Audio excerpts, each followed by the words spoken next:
Hello, beautiful healing people, and welcome to my second installment of my new series, Chronicles of a Forgotten Angel.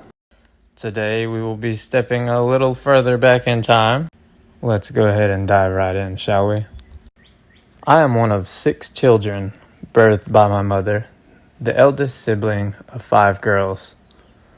My mother had her hands full from the very beginning. My parents divorced when I was 3, and my dad was an abusive pervert that couldn't stay sober. Thankfully, I was the only child, but when my mother was remarried when I was about 4, she and her new husband had 3 children, back to back. I quickly went from being alone with my mother at 4 to having 3 younger sisters by the time I was 8 years old. Life living with my parents before their divorce was terrifying, but sadly, things did not improve for long after. The new man seemed cool enough at first, but he was very different depending on who was around. When it was just me and him, and he was angry about something, which was often, he was a monster. He made me wish for my own death for the duration of the 5-ish years he was married to my mother. I seemed to just remind everyone of my dad, and all they seemed to worry about was making sure I didn't end up like him. So I was always treated differently from the very beginning. I will revisit these earlier years at another point in a future video, but for now, let's fast forward to the newest divorce. I had tried to tell my mother and other people in my family what he would do to me. Nobody did enough, and my mother acted like I was fine. She couldn't accept the reality of the situation, so she would question him, which only led to more brutality and threats to our lives that were only whispered in my ear through his clenched teeth. I will fucking kill you and that bitch if you don't keep your fucking mouth shut. So I learned to be fine and keep my mouth shut. When my mom found evidence he was cheating on her, everything changed quickly. The fights were louder, life was moving in slow motion, and it was scarier than ever. I could barely focus on anything ever. I had been living in fear for nearly a decade now. And then all of a sudden, one day, we moved. Just like that.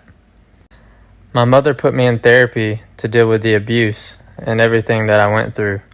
But by this time, all I could even remember was crying over and over because I couldn't remember most of what happened. It was all just a terrifying blur.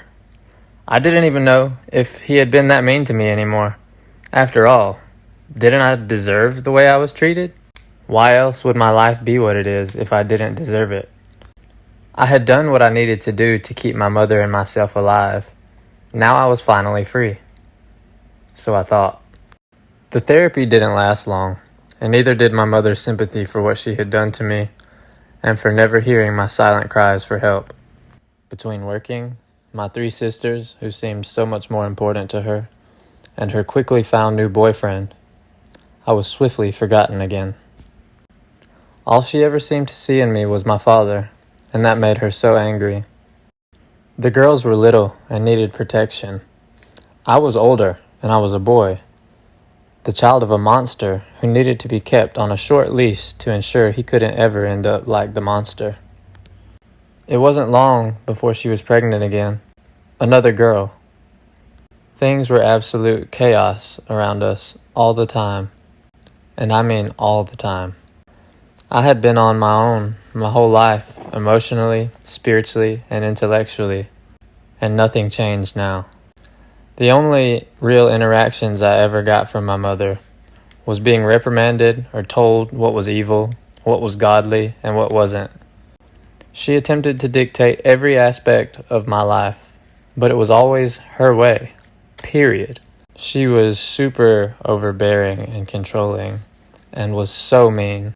She had no idea for how long she had just been a controlling and mean person, because that was her default defense she built around herself to keep from getting hurt.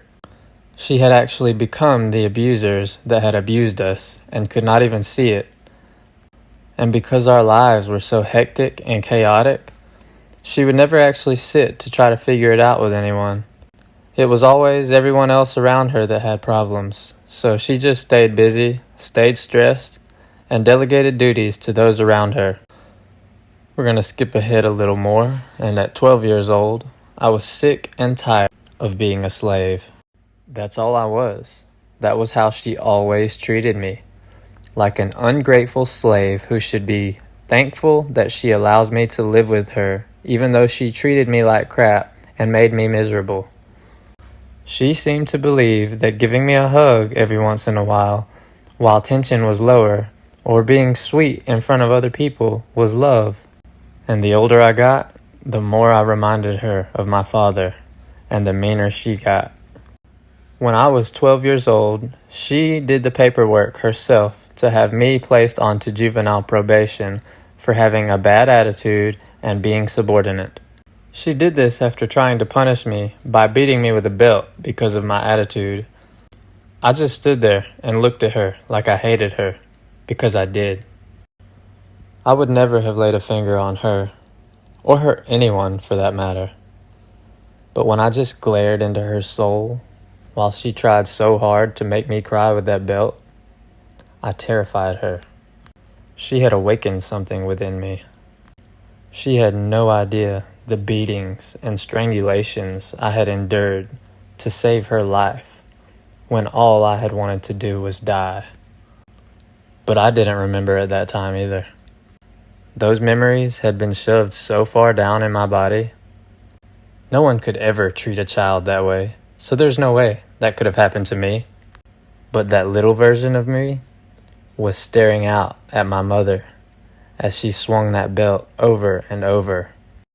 And when she saw that hateful little me staring back at her through my eyes, everything changed again. Thank you so much again for joining me today, beautiful healing souls. If you are new to my channel, I am Sebastian Green. I'm a certified angelic Reiki practitioner and a galactic shaman of the stars. If you would like to support me, please like and share this video and follow my page for more content like this. Also, please feel free and private message me if you're interested in any of my private Reiki services. It is so important for beautiful souls like me and you to be coming together, sharing our stories, and giving our experience strength and hope to others. Remember, as we rise, so does the planet. Have a freaking magical day, beautiful soul. I love you.